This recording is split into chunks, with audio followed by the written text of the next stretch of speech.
The Nigerian Senate passes the 2023-2025 medium-term expenditure framework and fiscal strategy paper. The approval follows an adoption of the recommendation made by its Joint Committee on Finance, National Planning and Economic Affairs.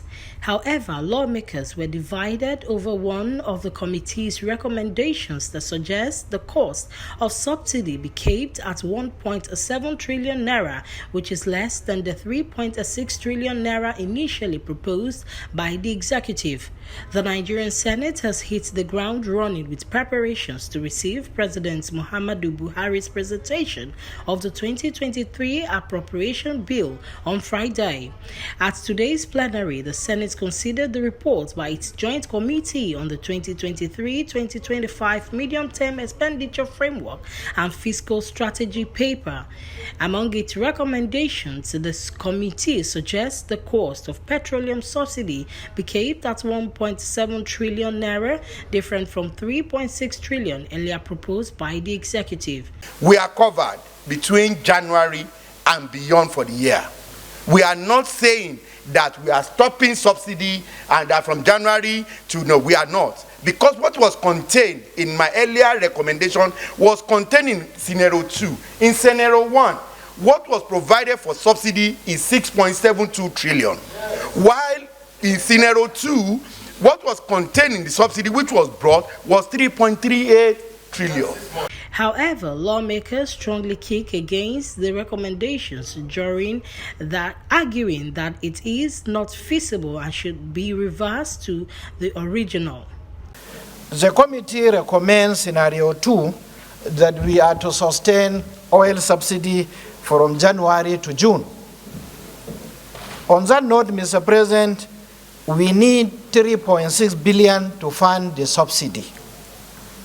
However, the committee went further to recommend 1.7 with a difference of 1.9 trillion on the component of oil subsidy. Mr. President, with this, we are going to run into crisis of where to source the sum of 1.9 trillion to fund our subsidy from January to June.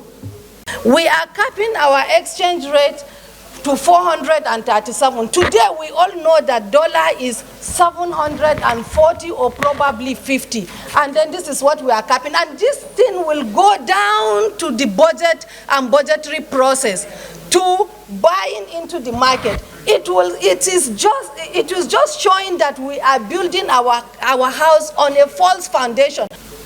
The third scenario in this whole document should include how are we going to improve our revenue. We must improve revenue. So I would say that the parameters for this MTEF is wrong. Because if we don't improve our revenue, today Nigerians can't travel. If you want to buy a ticket, the airlines are collecting foreign currency. Yet you can't get it. So you're talking about exchange rate at 439. That's wrong. Also, the federal government retained revenue stands at 8.46 trillion naira. GDP growth rate is at 3.75%, and inflation growth rate is projected to be 17.16%. This is a very serious issue.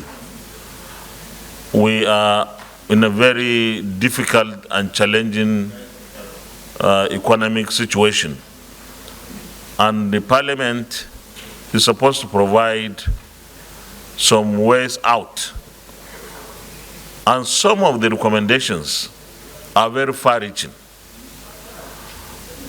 and I believe that we need to look at them, and where we find them to be likely to be salubrious, to have positive impact on our economy and the lives of our people, we should not shy away from adopting them. In Lagos, Olayinka Olatunji reporting for News Poster NGTV.